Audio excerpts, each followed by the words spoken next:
Jak sprawić, żeby recenzja waszego produktu była dobrze postrzegana przez recenzentów?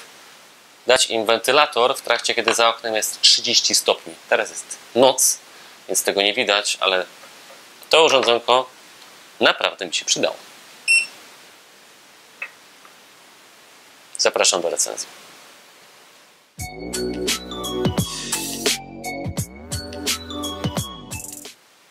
XBlitz Aero Pro. Pierwszy wentylator firmy polskiej XBlitz, który mamy okazję recenzować, a przy okazji pierwszy wentylator, jaki mam okazję recenzować. Jak sami widzicie, nie do końca wygląda jak wentylator, dlatego że jest teraz schowany i on jest mobilny. Dzięki czemu, poza tym, że on może stać u nas w domu, no to możemy go ze sobą wziąć na kemping albo na wyjazd nad jezioro. Tak naprawdę wszędzie, gdzie jest, przyda nam się trochę ochłody. Pokażę wam teraz, jeżeli chodzi o sam wygląd, kilka opcji, jak już jest rozłożone.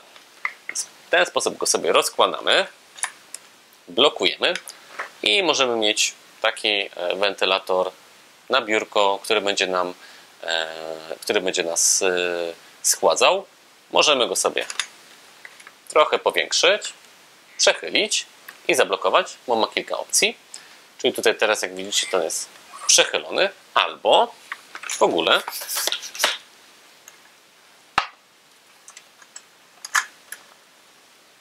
zrobić z niego po prostu zwykły wentylator stojący. Więc jak sami widzicie, no parę tych opcji ma.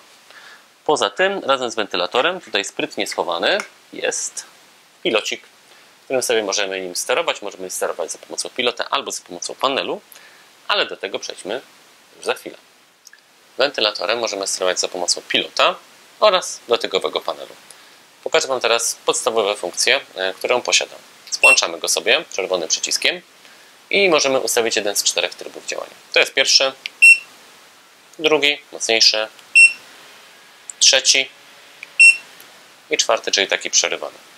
Poza tym możemy włączyć obracanie.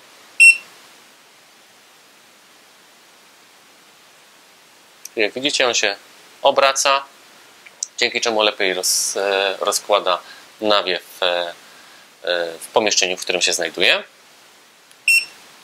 Mogę go sobie wyłączyć. Poza tym ma lampkę LED, jeżeli chcielibyśmy, żeby nas na przykład nocą jakoś podświetlał. I czwarta funkcja, czyli czasomierz.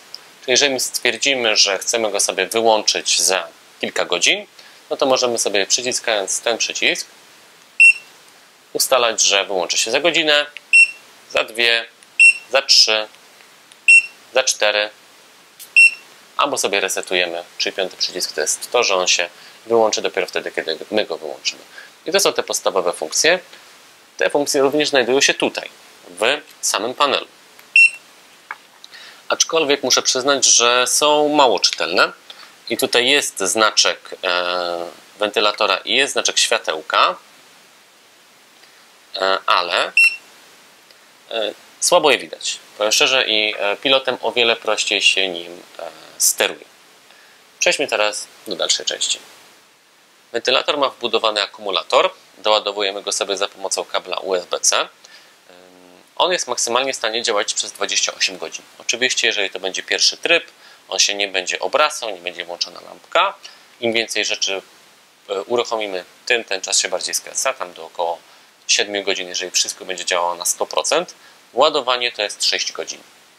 W moim przypadku, jak on działa w ciągu dnia, kiedy jest ciepło i mnie schładza, a nocą go sobie doładowuję, no to działa to non-stop, więc to jest zdecydowanie na plus. To, czego mi zdecydowanie w nim brakuje, to jest aplikacja. To jest możliwość jego automatyzacji, wrzucenia go w jakieś sceny.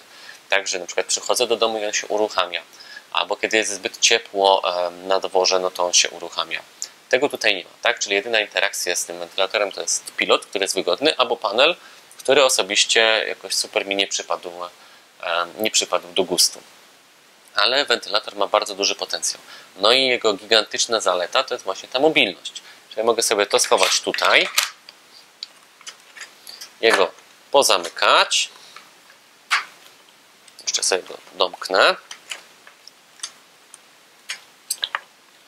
i proszę, nie mam problemu z tym, gdzie go schować na zimę, tak? On się spokojnie zmieści do szafki, szuflady, albo biorę go ze sobą na camping, wrzucam go sobie do plecaka, wrzucam go sobie do torby i rozkładam w namiocie na przykład, w którym będzie bardzo gorąco. Więc to jest też jego zdecydowany plus. Więc ja go osobiście lubię. Jego czas działania jest dla mnie wystarczający. Jego czas ładowania w nocy też. Jedyne co mówię, gdyby jeszcze miał aplikację, to wtedy byłby prawdziwy smart, a tak to jest bardziej mobilny, ale ogółem jestem z niego zadowolony. Mam nadzieję, że ta recenzja Wam się podobała i że będę miał więcej recenzji wentylatorów. I zapraszam Was do naszych pozostałych filmów. Trzymajcie się.